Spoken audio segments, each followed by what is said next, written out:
town of Atchison, Kansas, had a silence that felt alive at night. A small river town, its streets slept under the watchful gaze of flickering street lamps and whispering trees. On one such autumn evening, Tony and Deborah Pickman arrived at their new rental home, a charming old two-story house at 508 North 2nd Street. From the outside, it looked harmless, even beautiful. Cream-colored siding, a porch swing that creaked softly in the breeze, and ivy that curled lazily around the railing. But something about the air around it felt different, heavy.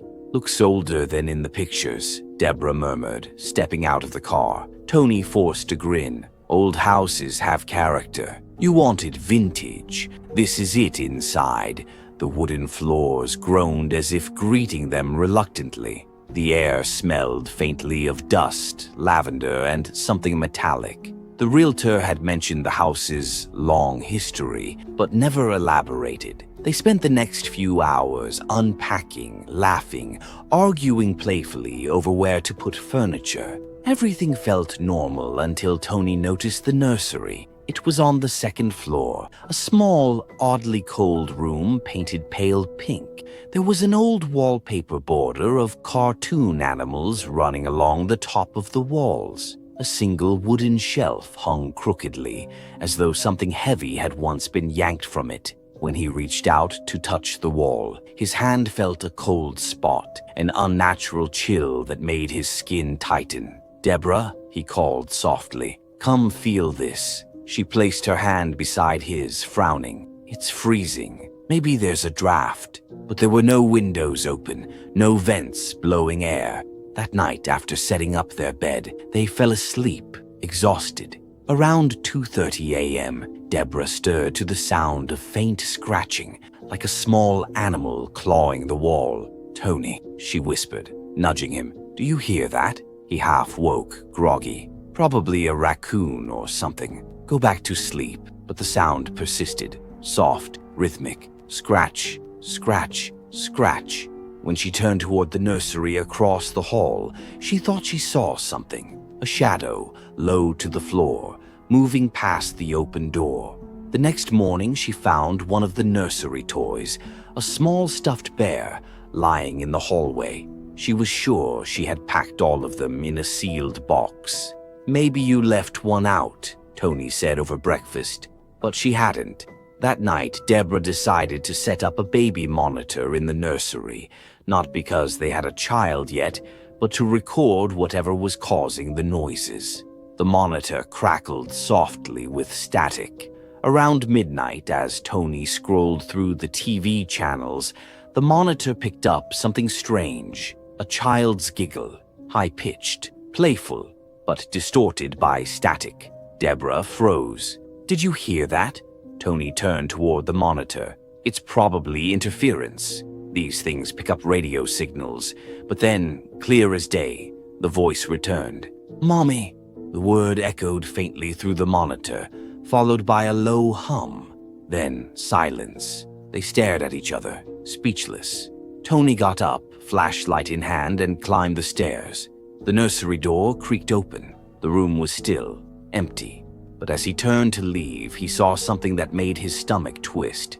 The stuffed bear had been moved again. Now it sat upright in the center of the room, its head tilted toward him. He swallowed hard. "Deborah." She appeared at the door behind him. "I didn't touch that." They stood there, frozen, as the temperature in the room dropped suddenly, their breath visible in the air. From somewhere inside the wall came a childlike sob, a slow, heart-breaking cry that rose and fell. Deborah's eyes filled with tears. "Tony, there's someone here." He grabbed her hand, pulling her out of the room, shutting the door. For the rest of the night, the monitor stayed silent, until just before dawn, when the same tiny voice whispered, almost lovingly, "Don't leave me, Mommy." The next few days passed in uneasy silence. Tony tried to convince himself it was just the stress of moving, until one afternoon, while Deborah was out, he heard footsteps upstairs. They were light, quick, like a child running back and forth. "Hello," he called out, climbing the stairs slowly. The nursery door was half open again. When he pushed it, the sound stopped. Everything inside was still, except for a faint smell of burnt sugar and roses. He stood frozen. Then, out of nowhere, a sharp pain seared his arm, like someone had dragged hot nails across his skin.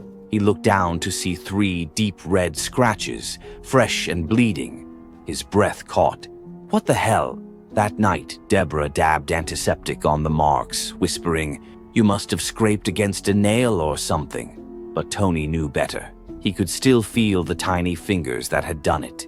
As the days passed, more strange things happened. Pictures fell from walls, lights flickered, and toys rearranged themselves overnight.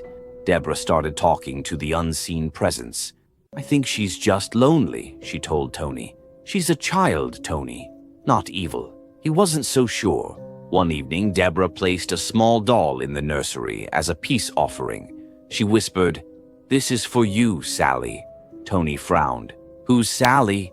Deborah hesitated. "I don't know. The name just came to me."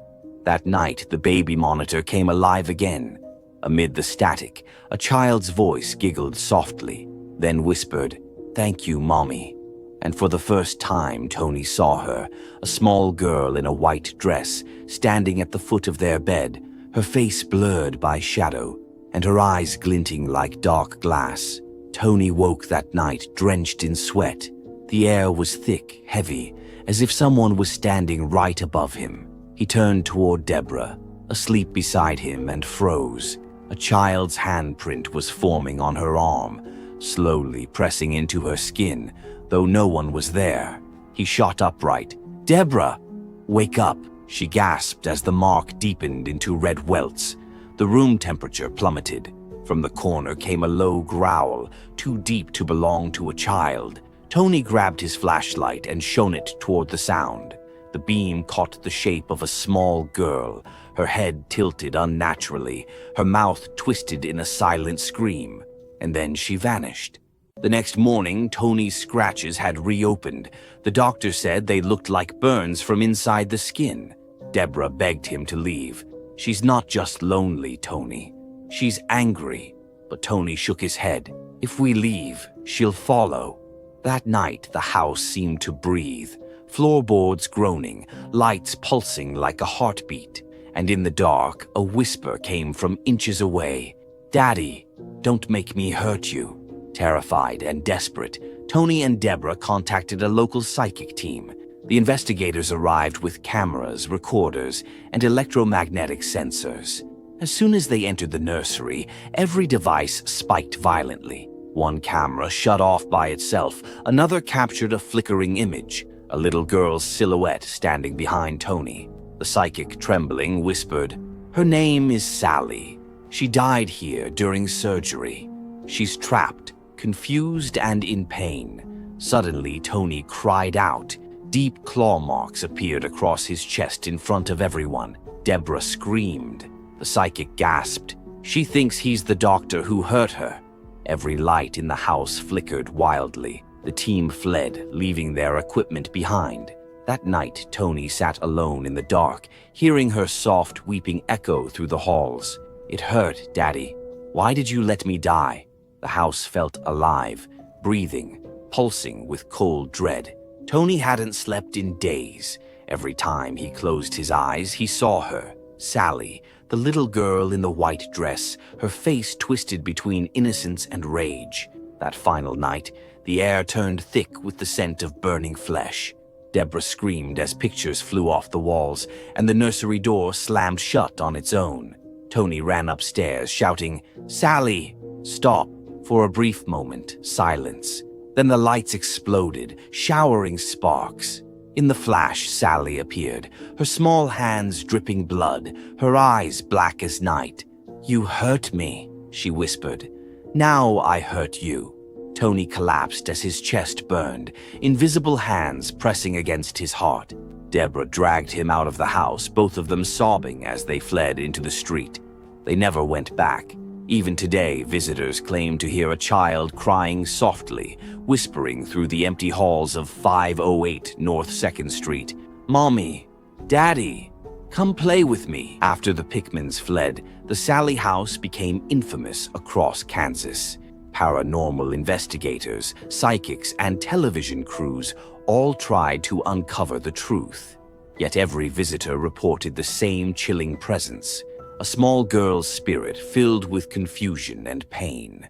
Records revealed that in the early 1900s, a doctor once lived there. He allegedly performed emergency surgery on a 6-year-old girl named Sallie, who died screaming on the operating table. Locals believe her spirit never left. Even today, those who enter the house feel sudden cold spots, hear toys moving, and witness scratches appear on their skin. The nursery remains the most active room, untouched since the Pickmans' time. Visitors say the energy changes when they whisper her name, and if you stay long enough, a soft voice might answer from the dark, "It still hurts. Please don't leave me again."